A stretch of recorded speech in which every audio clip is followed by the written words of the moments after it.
21वां अध्याय। महाराज पृथु का अपनी प्रजा को उपदेश। श्री मैत्रेय जी कहते हैं, विदुर जी, उस समय महाराज पृथु का नगर सर्वत्र मोतियों की लड़ियों, फूलों की मालाओं, रंग बिरंगे वस्त्रों, सोने की दरवाजों और अत्यंत सुगंधित धूपों से सुशोभित था। उनकी गलियां, चौक, सड़कें चंदन और अरगजे के जल से सींच दी गई थी तथा उसे पुष्प, अक्षत, फल, यवांकुर, खील और दीपक आदि मांगलिक द्रव्यों से सजाया गया था। वह ठौर ठौर पर रखे हुए फूल फूल के गुच्छों से युक्त केले के खंभे और सुपारी के पौधों से बड़ा ही मनोहर जान पड़ता था तथा सब ओर आम आदि वृक्षों के नवीन पत्तों की बंधनवारों से विभूषित था। जब महाराज ने नगर में प्रवेश किया तब दीपक, उपहार और अनेक प्रकार की मांगलिक सामग्री लिए हुए प्रजाजनों ने तथा मनोहर कुंडलों से सुशोभित सुंदरी कन्याओं ने उनकी आगवानी की। शंख और दुंदुभी आदि बाजे बजने लगे। ऋत्विज गण देव ध्वनि करने लगे। बंदी जनों ने स्तुति गान आरंभ कर दिया। यह सब देख और सुनकर भी उन्हें किसी प्रकार अहंकार नहीं हुआ। इस प्रकार वीरवर पृथु ने राजमहल में प्रवेश किया। मार्ग में जहां तहां पुरवासी और देववासियों ने उनका अभिनंदन, परम यशस्वी महाराज ने भी उन्हें प्रसन्न पूर्वक अभिष्ट वर देकर संतुष्ट किया। महाराज पृथु महापुरुष और सभी के पूजनीय थे। उन्होंने इसी प्रकार के अनेकों आदर कर्म करते हुए पृथ्वी का शासन किया और अंत में अपने विपुल यश का विस्तार कर भगवान का परम पद प्राप्त किया। सूत जी कहते हैं, मुनिवर शौनक जी इस प्रकार भगवान मैत्रेय के मुख से आदिराज पृथु का अनेक प्रकार के गुणों से संपन्न और गुणवानों द्वारा प्रशंसित विस्तृत सुयश सुनकर परम भगवत विदुर जी ने उनका अभिनंदन करते हुए कहा। विदुर जी बोले, ब्राह्मणों ने पृथु का अभिषेक किया। समस्त देवताओं ने उन्हें उपहार दिए। उन्होंने अपनी भुजाओं में वैष्णव तेज को धारण किया और उससे पृथ्वी का दोहन किया। उनके इस पराक्रम के उच्छिष्ट रूप विषय भोगों से ही आज भी संपूर्ण राजा और लोकपालों के सहित समस्त लोग इच्छानुसार जीवन निर्वाह करते हैं। भला ऐसा कौन समझदार होगा जो उनकी पवित्र कीर्ति सुनना न चाहेगा? अतः अभी आप मुझे उनके कुछ और भी पवित्र चरित्र सुनाइए।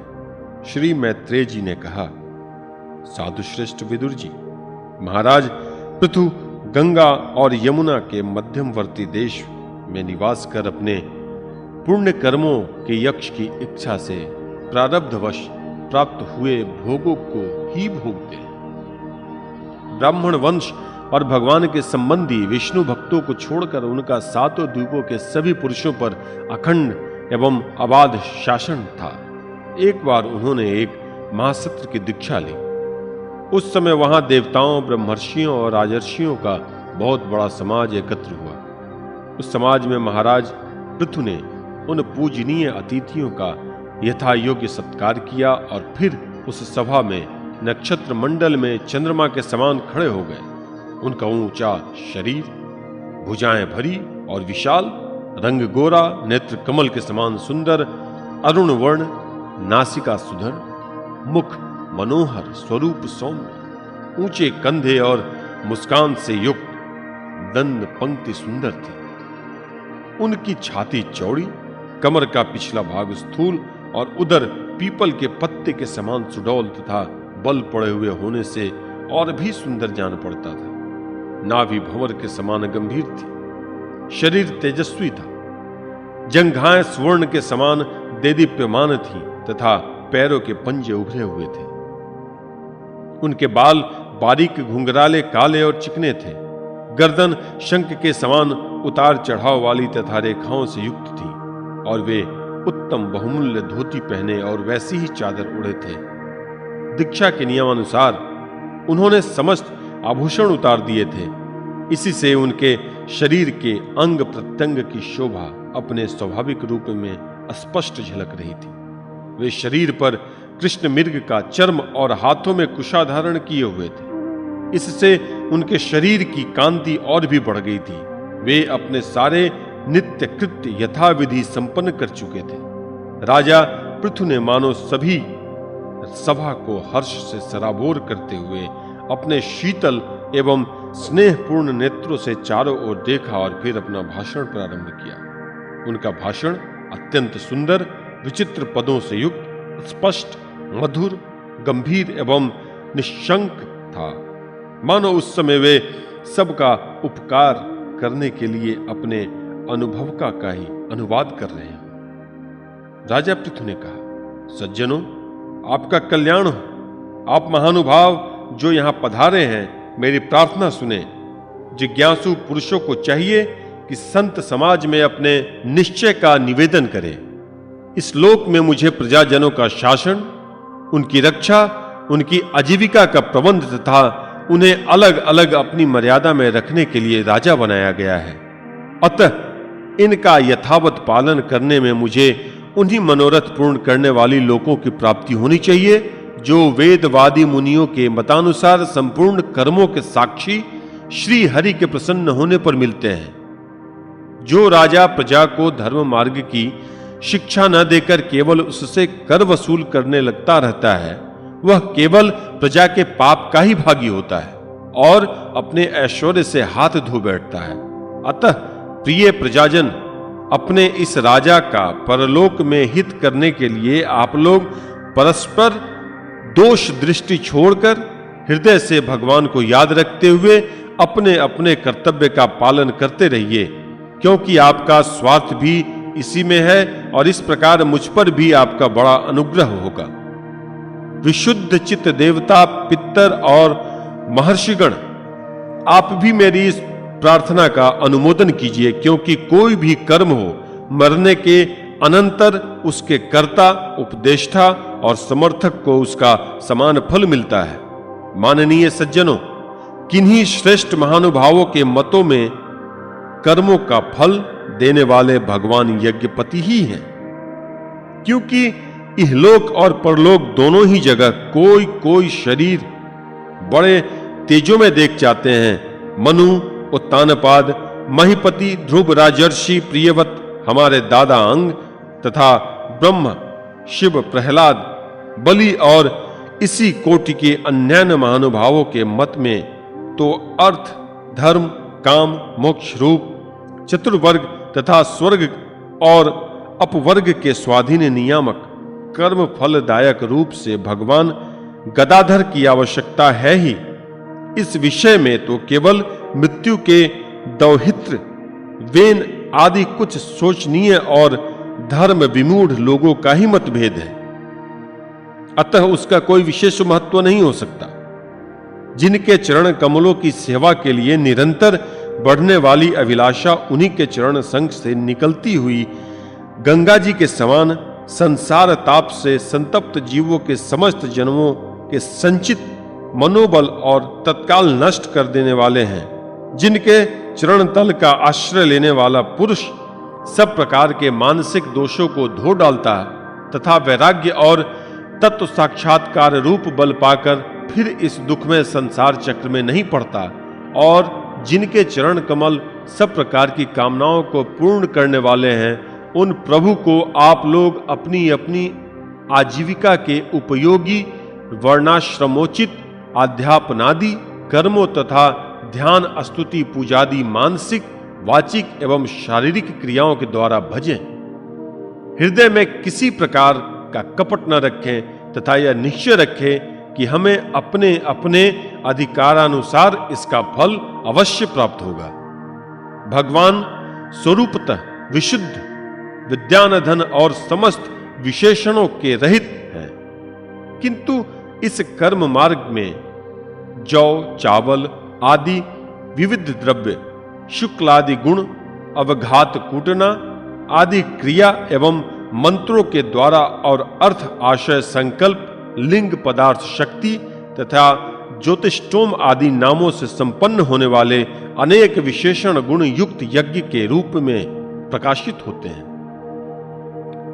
जिस प्रकार एक ही अग्नि भिन्न भिन्न काष्ठों में उन्हीं के आकारादि के अनुरूप भासती है, उसी प्रकार वे सर्वव्यापक प्रभु परमानंद स्वरूप होते हुए भी प्रकृति काल वासना और अदृष्ट से उत्पन्न हुए शरीर में विषयकार बनी हुई बुद्धि में स्थित होकर उन यज्ञ यागादि क्रियाओं के फलस्वरूप से अनेक प्रकार के जान पड़ते हैं। अहो, इस पृथ्वी तल पर मेरे जो प्रजाजन यज्ञ भोक्ताओं के अधीश्वर सर्वगुरु श्री हरि का एक निष्ठ भाव से अपने अपने धर्मों के द्वारा निरंतर पूजन करते हैं, ये मुझ पर बड़ी कृपा करते हैं। सहनशीलता, तपस्या और ज्ञान, इन विशिष्ट विभूतियों के कारण वैष्णव और ब्राह्मणों के वंश संभवतः ही उज्जवल होते हैं।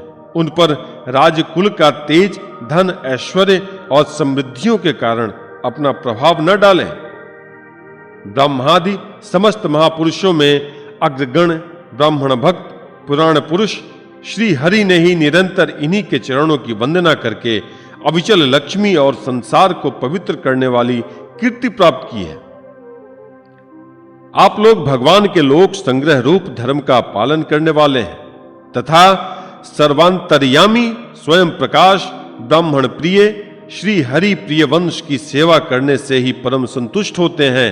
अतः आप सभी को सब प्रकार से विनय पूर्वक ब्राह्मण कुल की सेवा करनी चाहिए। इनकी नित्य सेवा करने से शीघ्र ही चित्त शुद्ध हो जाने के कारण मनुष्य स्वयं ही ज्ञान और अभ्यास आदि के बिना ही परम शांति रूप मोक्ष प्राप्त कर लेता है। अतः लोक में इन ब्राह्मणों से बढ़कर दूसरा कौन है जो हविष्य भोजी देवताओं का मुख हो सके। उपनिषदों के ज्ञान परक वचन एकमात्र जिनके ही गतार्थ होते हैं, वे भगवान अनंत इंद्रादि यज्ञीय देवताओं के नाम से तत्वज्ञानियों द्वारा ब्राह्मणों के मुख से श्रद्धा पूर्वक हवन किए हुए पदार्थ को जैसे चाव से ग्रहण करते हैं, वैसे चेतना शून्य अग्नि में होम हुए द्रव्य को नहीं ग्रहण करते।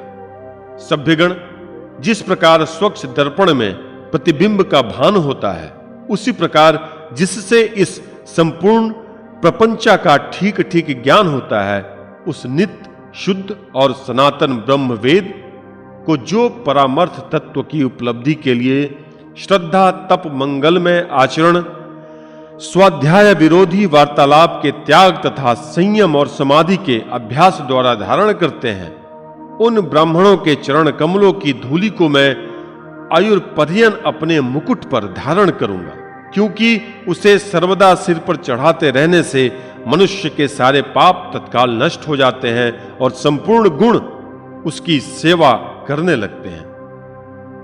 उस गुणवान, शील संपन्न, कृतज्ञ और गुरुजनों की सेवा करने वाले पुरुष के पास सारी संपदाएं अपने आप आ जाती हैं। अतः मेरी तो यही अभिलाषा है कि ब्राह्मण कुल, गोवंश और भक्तों के सहित श्री भगवान मुझ पर सदा प्रसन्न रहें। श्री मैत्रेय जी कहते हैं, महाराज, पृथु का यह भाषण सुनकर देवता, पितर और ब्राह्मण आदि सभी साधुजन बड़े प्रसन्न हुए और साधु साधु क्यों कहकर उसकी प्रशंसा करने लगे। उन्होंने कहा, पुत्र के द्वारा पिता पुण्य लोकों को प्राप्त कर लेता है, यह श्रुति यथार्थ है। पापी वेन ब्राह्मणों के शाप से मारा गया था, फिर भी इसके पुण्य बल से उसका नरक से निस्तार हो गया। इसी प्रकार हिरण्यकशिपु भी भगवान की निंदा करने के कारण नरकों में गिरने वाला ही था कि अपने पुत्र प्रहलाद के प्रभाव से उसे पार कर गया। वीरवर पृथु जी, आप तो पृथ्वी के ही पिता हैं और सब लोकों के एकमात्र स्वामी श्री हरि में भी आपकी ऐसी अविचल भक्ति है, इसलिए आप अनंत वर्षों तक जीवित रहे। आपका सुयश बड़ा पवित्र है। आप उदारी कीर्ति ब्राह्मण देव श्री हरि की कथाओं का प्रचार करते हैं।